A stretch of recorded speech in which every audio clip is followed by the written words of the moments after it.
Election commission ने वफाकी काबीना में सियासी अफराद की शमूलियत पर तशवीश का इजहार किया है। तासुर जा रहा है कि निगरान हुकूमत साबिका हुकूमत का तसलसल है। सेक्रेटरी निगरान वज़ीर-ए-आज़म तौक़ीर शाह को खत इलेक्शन कमीशन का कहना है कि ऐसा तासुर जा रहा है कि निगरान हुकूमत साबिका हुकूमत का तसलसल है। एक सियासी जमात की जानिब से प्रेस कॉन्फ्रेंस में इस तरफ निशानदेही की गई है कि मरासिल में कहा गया कि काबीना अरकान का तकर्रुर करते वक्त इन अफराद से इज्तनाब किया जाए जिनकी सियासी वाबस्तगी हो। सीनियर सिविल सर्वेंट और में अहम ओहदों पर तकर्रुर करते हुए भी गैर जानिबदारी के उसूल को मद्देनजर रखा जाए।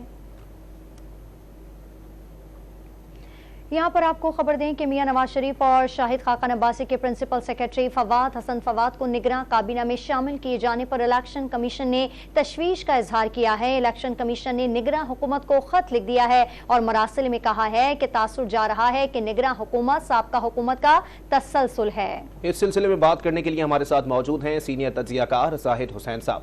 बहुत शुक्रिया जाहिद साहब डॉन न्यूज़ को वक्त देने के लिए। जाहिद साहब बताइएगा, क्या सियासी पस मंजर के हामिल अफराद की निगरान काबीना में शमूलियत आइन के खिलाफ नहीं है? बिल्कुल है। और देखिए, जो इस वक्त सिर्फ चंद लोगों की बात नहीं है, जो कि बिल्कुल सही कहा जा रहा है कि एक तसलसल नजर आता है जो पिछली गवर्नमेंट का, लेकिन ओवरऑल अगर आप देखा जाए केयर टेकर गवर्नमेंट का, आम केयर टेकर गवर्नमेंट का कॉन्सेप्ट और वजह ये होती थी बनाने की कि जो है वो गैर जानिबदार रहे। वो जो है उसका पूरा मकसद जो है एक लिमिटेड हो, जिसका मकसद ये हो कि इलेक्शन को सुपरवाइज कर सके और फेयर और फ्री इलेक्शन मनाने के लिए ताउन करे। लेकिन अब अगर देखा जाए तो ओवरऑल केयर टेकर गवर्नमेंट की इस वक्त जो सूरत हाल हमें नजर आती है उससे बहुत मुख्तलिफ है।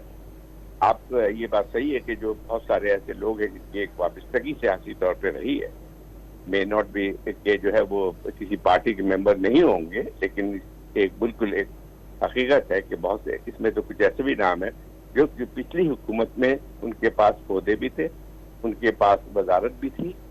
लेकिन मेरा कहने का मतलब ये है कि अभी इस वक्त बहुत सवाल नजर आता है कि एक ऐसी केयर टेकर जिसने अपने वाज़े तौर पे अपनी न्यूट्रलिटी को हटा के रखा है और जो स्कोप उसका होना चाहिए उससे बढ़ के जो है इस वक्त नजर आती है हमें, तो वो खुद एक लिहाज से मशकूक बना देती है कि एक इलेक्शन जो है फ्री और फेयर होंगे।